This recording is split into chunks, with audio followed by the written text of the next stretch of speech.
तो last tutorial में हमने अपनी HTML के अंदर एक फॉर्म क्रिएट किया था। आज की इस वीडियो में हम देखेंगे कि HTML के अंदर कुछ मज़ीद इनपुट टाइप्स क्या होती हैं। लास्ट वीडियो में बिल्कुल बेसिक सा मैंने आपको एक इंट्रोडक्शन दिया था इनपुट टाइप्स का, जैसे कि हमने ये लास्ट नेम, पासवर्ड, जेंडर, ये सब चीज़ें ली थी। तो आज हम जो जो फॉर्म के अंदर हम इनपुट टाइप्स यूज़ कर सकते हैं उस सब को डिस्कस करेंगे। वैसे तो बहुत ज़्यादा होती है, मैं सबको कवर नहीं कर पाऊँगा, लेकिन मैं कोशिश करूँगा उनमें से काफ़ी हद तक कवर कर लूँ। तो मैं एक काम करता हूँ, मैं सबसे पहले एक सबसे बेसिक जो इनपुट टाइप है, input type is equal to text, और यहाँ से इसको क्लोज करते हैं। अच्छा, ये जो है ये सबसे मेरी बेसिक है, ऑलमोस्ट हर जगह यूज़ होती है। इसका मतलब होता है कि इस इनपुट के अंदर आप कुछ भी लिख सकते हो जिसकी टाइप क्या है, टेक्स्ट है।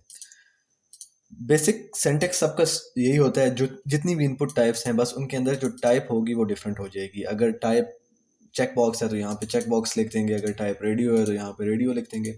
मैं आपको क्रिएट करके भी दिखाता हूँ। मैं यहाँ पे एक और लेता हूँ, input type is equal to password. एक और लेते हैं, input type input type is equal to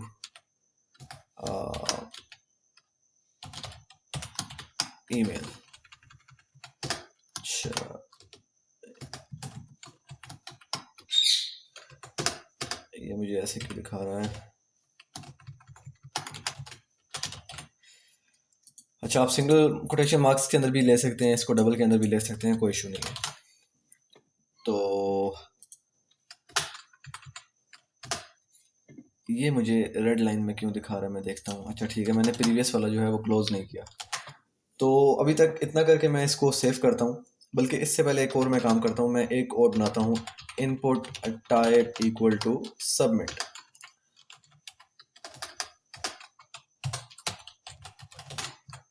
value is equal to register. अब ये वैल्यू क्या चीज़ है? ये बेसिकली इनपुट टाइप जो सबमिट होती है वो एक बटन बना देता है। मतलब इसका क्या मतलब है कि इस फॉर्म ने सबमिट होना है। हम बटन भी बना सकते हैं यहाँ पे, लेकिन मैं आपको इनपुट टाइप बता रहा हूँ तो इस वजह से मैं यहाँ पे सबमिट लिख रहा हूँ। और वैल्यू के अंदर मतलब उसके जो बटन का जो नाम होगा वो रजिस्टर लिखा आ जाएगा उसकी जगह। तो मैं इसको सेव करता हूँ और सेव करने के बाद अपनी इस फाइल को रन करता हूँ। तो ये देखें, मेरे पास 3 इनपुट टाइप्स बन चुकी हैं। तो अब अगर मैं यहाँ पे आके लिखूँ, यहाँ पे मेरी पहली इनपुट टाइप क्या थी, टेक्स्ट थी। तो यहाँ पे मैं कुछ भी लिख सकता हूँ। इसको मैं अगर रजिस्टर करूँ तो ये अभी तो मेरे पास पेज रीलोड हो रहा है। अब आप टॉप से देखें, पेज रीलोड हो रहा है। लेकिन मैं आपको टेस्ट कराने के लिए यहाँ पे एक चीज़ लिख सकता हूँ, रिक्वायर्ड, और यहाँ पे भी मैं लिख सकता हूँ रिक्वायर्ड, और यहाँ पे मैं लिख सकता हूँ रिक्वायर्ड। तो इसको मैं सेव करता हूँ, पेज रिफ्रेश करता हूँ, और जैसे ही मैं रजिस्टर करूँगा तो अब आप देखिएगा। बेसिकली मैंने रिक्वायर्ड इसलिए लिखा है क्योंकि अब यूज़र को हर हाल में ये जो फील्ड्स हैं फॉर्म सबमिट करने से पहले ये फिल करनी पड़ेंगी, मतलब ये नेसेसरी है। तो हम रिक्वायर्ड का टैग जो है एट्रीब्यूट इस वजह से यूज़ करते हैं, अगर हमने उसको मस्ट फिल करना हो, जो इंपॉर्टेंट फील्ड्स होती हैं उनको हमने मस्ट फिल आउट करना हो, तो उस केस में हम रिक्वायर्ड का यूज़ करते हैं, ताकि यूज़र अगर गलती से भी रजिस्टर का बटन प्रेस कर दे तो डाटा सबमिट ना हो। पहले आप देख रहे थे, पहले मेरा पेज रीलोड हो रहा था, लेकिन अब वो नहीं हो रहा। तो मैं यहाँ पे लिखता हूँ कुछ भी रैंडम टेक्स्ट, यहाँ पे भी मैं कुछ भी रैंडम टेक्स्ट लिख सकता हूँ, लेकिन ये क्या होगा, ये पासवर्ड की शेप में होगा, ठीक है।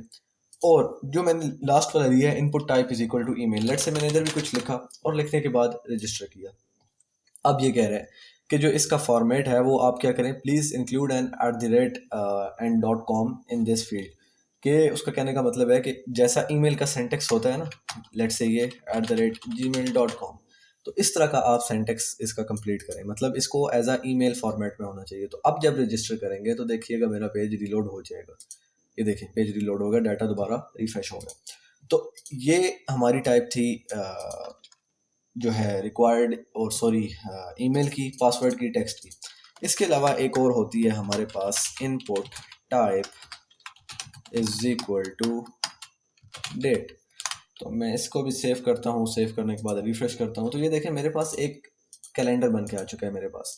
तो यहाँ से मैं कोई भी जो डेट है वो चूज़ कर सकता हूँ, और इसका कोड मुझे नहीं लिखना पड़ेगा मेरे पास, मतलब बाय डिफ़ॉल्ट HTML5 की तरफ से डेट मुझे यहाँ से मिल जाएगी।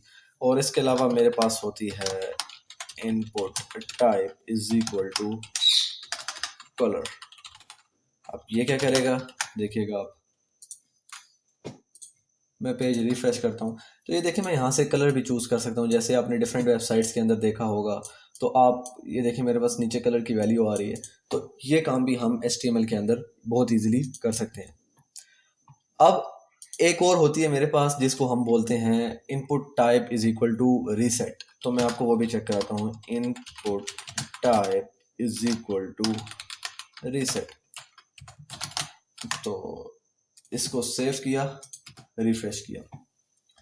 आप देखेंगे जो रीसेट है, रजिस्टर करने पे तो चले मेरा डाटा रजिस्टर हो जाएगा, लेकिन रीसेट करने पे क्या होगा, रीसेट करने पे जो इनका डिफ़ॉल्ट डाटा होगा, लेट्स से ये मैंने किया, इसको मैंने ये किया, इसको मैंने ये किया, रीसेट किया, तो ये देखें ये दोबारा एम्प्टी हो गया, क्योंकि इन फील्ड्स का डिफ़ॉल्ट डाटा मेरे पास क्या था, इन सब का जितने फॉर्म के अंदर जितनी भी फील्ड्स हैं वो कुछ भी नहीं था। लेट्स से मैं कुछ डिफ़ॉल्ट डाटा रखता हूँ, तो डिफ़ॉल्ट डाटा रखने के लिए मुझे क्या करना होगा, एक एट्रीब्यूट देना होगा वैल्यू के नाम का, value is equal to let's say John value is equal to, हम डो नहीं कहेंगे, हम इसको कहेंगे जॉन विक। और इसी तरह ईमेल जो है john@gmail.com, ये इसकी क्या है, वैल्यू है। इसी तरह डेट को हम कुछ भी नहीं रखते, कलर को हम कुछ नहीं रखते, अभी के लिए 3 फील्ड्स बहुत हैं। तो अब जब मैं रिफ्रेश करूंगा तो ये देखें बाय डिफ़ॉल्ट, अच्छा ईमेल को क्यों वैल्यू असाइन नहीं हुई, अच्छा वैल्यू का एल जो है वो मैंने डबल कर दिया था, इसको मैंने रिफ्रेश किया। अब ये बाय डिफ़ॉल्ट मेरे पास इन 3 को एक एक वैल्यू असाइन हो गया। वो कैसे असाइन हुई है, इस वैल्यू के एट्रीब्यूट की हेल्प से असाइन हुई है। मेरा इस वैल्यू के एट्रीब्यूट का मतलब ये होता है कि जब फर्स्ट टाइम आपका पेज रिफ्रेश हो तो कुछ वैल्यूज़, डिफ़ॉल्ट वैल्यूज़ आपको इस फॉर्म में दी हुई हो, आप यहाँ से इसको चेंज भी कर सकते हैं। अब लेट से मैंने यहाँ पे आया, मैंने इसको चेंज किया, मैंने इसको भी चेंज किया, मैंने इसको भी चेंज किया। यूजली ये जो काम होता है, ये वाला काम, ये पासवर्ड के केस में होता है, रीसेट वाला काम। तो अब क्या होगा, जैसे ही मैं रजिस्टर पे करूंगा तो मेरा फॉर्म रीलोड हो जाएगा, लेकिन जब मैं रीसेट पे करूंगा तो मेरी जो डिफ़ॉल्ट वैल्यूज़ थी वो मेरे पास यहाँ पे आ जाएंगी। अभी आप देखिएगा, यहाँ पे मैंने कुछ रैंडम डाटा लिखा, यहाँ पे कुछ लिखा और यहाँ पे कुछ लिखा, और यहाँ से मैं कलर जो है वो ग्रीन चूज़ कर लेता हूँ, ठीक है। तो कलर डिफ़ॉल्ट मेरा ब्लैक है, ये सब चीज़ें डिफ़ॉल्ट में करना चाहता हूँ। रीसेट करूँगा तो ये देखें मेरे पास जो डिफ़ॉल्ट वैल्यूज़ हैं सबकी वो मेरे पास आ चुकी हैं। तो इसलिए हम रीसेट का इनपुट टाइप जो है वो यूज़ करते हैं।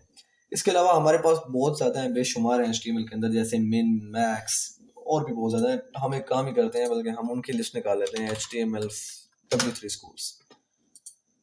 यहाँ से मैं देखता हूँ, ये मेरे पास HTML इनपुट टाइप्स हैं। तो अगर आप ये देखें तो ये आपके पास पूरी की पूरी आपके पास एक लिस्ट है। अच्छा, एक और बहुत ज़्यादा यूज़ होती है, input type is equal to file. अब फाइल में क्या होता है कि मैं फाइल की हेल्प से कोई भी फाइल अपलोड कर सकता हूँ। ये देखिए, ये चूज़ फाइल के नाम का मेरे पास एक बन चुका है, इस पर मैं क्लिक करूँगा तो मैं कोई भी यहाँ से इमेज या कोई भी वीडियो अपलोड कर सकता हूँ अपनी वेबसाइट के अंदर। तो मैंने जैसे ही किया तो वो देखिए उसका फुल कंप्लीट पाथ यहाँ पे आ चुका है।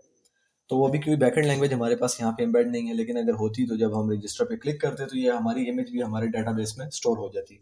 इसके अलावा एक और होती है हमारे पास, input type equal to hidden.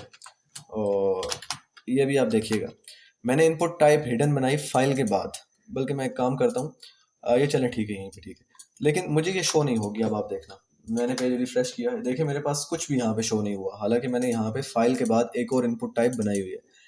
अब ये भी बहुत ज़्यादा यूज़ होती है इनपुट टाइप हिडन। ये तब यूज़ होती है जब हमने कोई डाटा अपने पेज के अंदर रखना होता है, लेकिन हम यूज़र को वो चीज़ डिस्प्ले नहीं करवा रहे होते, हमें सिर्फ वो अपनी ऑथेंटिकेशन के लिए वो डाटा हम वहाँ पे रखते हैं जब हम बैकएंड के साथ काम कर रहे होते हैं। यहाँ पे जो भी चीज़ मैं लिखूंगा, इसको कोई भी वैल्यू दूंगा या कुछ भी रखूंगा, लेट से मैंने इसको कोई वैल्यू दे दी, ये यहाँ पे फ्रंट एंड पे यूज़र को शो नहीं होगी, देखें। लेकिन अगर मैं इस हिडन को हटा दूं तो ये क्या होगा, ये जो वैल्यू है मेरे पास, ये इसकी मुझे डिस्प्ले हो जाएगी, ये देखिए, ठीक है। तो हिडन का ये मकसद था, ठीक है। और देख लेते हैं, इसके अलावा हमारे पास ये रेडियो रेंज, ये तो लास्ट ट्यूटोरियल में हमने कर लिया था। बल्कि एक काम करते हैं, ये इन दोनों को कॉपी करते हैं, या इन सबको ही कॉपी करते हैं यार, इन सबको कॉपी करते हैं और सबको पेस्ट करते हैं। तो देखते हैं हमारे पास, इसको मैं फॉर्मेट डॉक्यूमेंट करता हूँ, ठीक है। तो इसको रिफ्रेश करते हैं। ये देखें हमारे पास बहुत ज़्यादा इनपुट फील्ड्स बन चुकी हैं, रेंज आ गई है, ये हमारे पास रेडियो बटन है, इसके अलावा ये सबमिट है, ये रीसेट है। यहाँ से हम वीक्स चूज़ कर, ये चाहिए कौन सा है, ये टाइम है, सॉरी। यहाँ से हम टाइम चूज़ कर सकते हैं। तो बहुत ज़्यादा है, ये आप सब देख लीजिएगा बारी बारी। इनमें से जो ज़्यादा यूज़ होते हैं वो जो टॉप पे मैंने आपको कुछ बताए थे, यही ज़्यादा यूज़ होते हैं। इसके अलावा ये रेडियो बहुत ज़्यादा यूज़ होता है। इसके अलावा एक और है, input type equal to checkbox और वैल्यू इक्वल टू मेल। मैं इसको सेव करता हूँ और सेव करने के बाद रिफ्रेश करता हूँ, तो ये देखें मेरे पास एक चेक बॉक्स भी क्रिएट हो चुका है। तो आप चेक बॉक्सेस क्रिएट कर सकते हैं, आप डिफरेंट काम यहाँ पे कर सकते हैं। ये सारी लिस्ट जो है आप देख लेना, इसको ज़ुबानी याद करने की ज़रूरत नहीं है। जैसे जैसे हमें जो जो चीज़ यूज़ करनी होगी हम उसको वहाँ पे वो स्पेसिफिक टाइप यूज़ कर लेंगे। सिंटेक्स सबका सेम है, बस आपको एक चीज़ की समझ आ जाए, बाकी सब में सिर्फ टाइप का डिफरेंस है। आगे इनके एट्रीब्यूट्स क्या क्या होते हैं, वैल्यूज़, आईडी, क्लासेस, हम सब कुछ इनको असाइन कर सकते हैं। तो आई होप आपको ये वीडियो अच्छी लगी होगी। मिलते हैं हम नेक्स्ट वीडियो में।